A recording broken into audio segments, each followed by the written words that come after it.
Hello, it's Pibble Pusher, and today we'll be going over how to make these glowing cave crystals. Let's get started. So the first thing you're going to do is you're going to get some hot glue sticks and a fresh blade in your X-Acto knife, and you're just going to carve the top into points and then cut them to various lengths. So in the end, you should have little crystals that are flat on the bottom with pointed tops. Then you're going to run the hot edge of your hot glue gun along the side to flatten out the curve of the glue stick, just to make them a little bit more crystally and to make it pop when we dry brush them later. If you want to give your crystals some color, you can go ahead and add a thin layer of acrylic paint. And while those dry, we're going to go ahead and make the bases. So I used Ready Board. And you're going to want each crystal to have two levels, the top smaller than the bottom. You can go ahead and cut them into more organic shapes and bevel the edges. Add texture if you like with balled up tinfoil as well.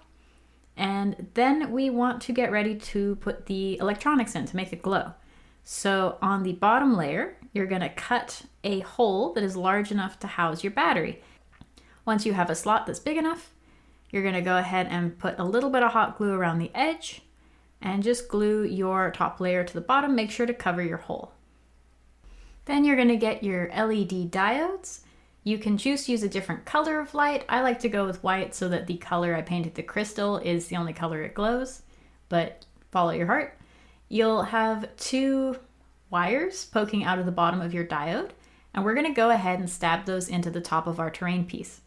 So you want these to be placed so that when you put a battery in the bottom, the little wires are to the edge of the battery because you're going to need one of them to wrap around. So I'm using CR 2016 batteries, but I did test it with CR 2032s and those work well too.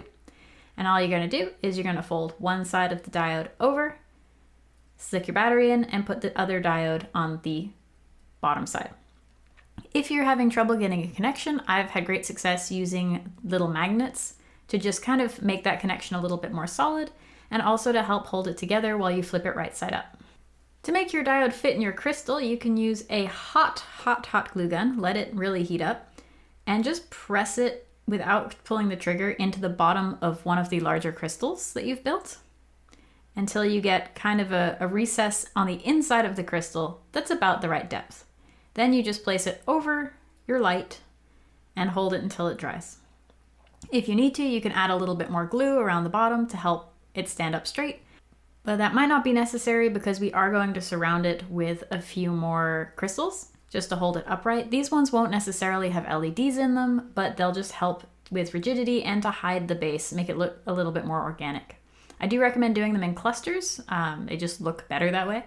Then you can get some white glue, surround the edges, the lips, anywhere you think needs a little bit more texture, and then use dirt or sand. I like playground sand to just add texture, add it to that glue, and then let it dry completely before you go ahead and do your black Mod Podge layer.